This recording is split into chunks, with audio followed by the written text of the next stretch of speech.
ਵਾਹਿਗੁਰੂ ਵਾਹਿਗੁਰੂ ਵਾਹਿਗੁਰੂ ਵਾਹਿਗੁਰੂ ਵਾਹਿਗੁਰੂ ਵਾਹਿਗੁਰੂ ਵਾਹਿਗੁਰੂ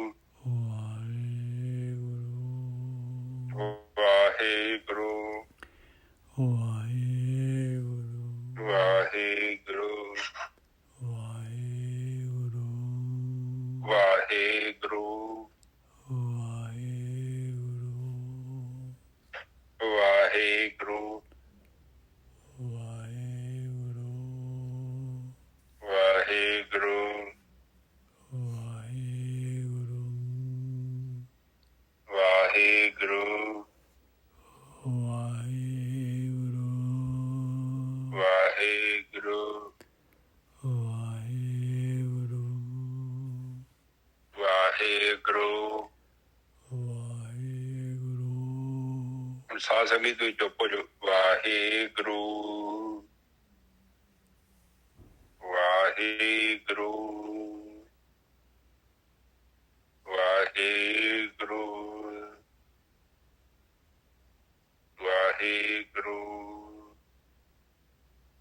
ਵਾਹਿਗੁਰੂ ਵਾਹਿਗੁਰੂ ਵਾਹਿਗੁਰੂ ਵਾਹਿਗੁਰੂ ਜੀ ਕਾ ਖਾਲਸਾ ਵਾਹਿਗੁਰੂ ਜੀ ਕੀ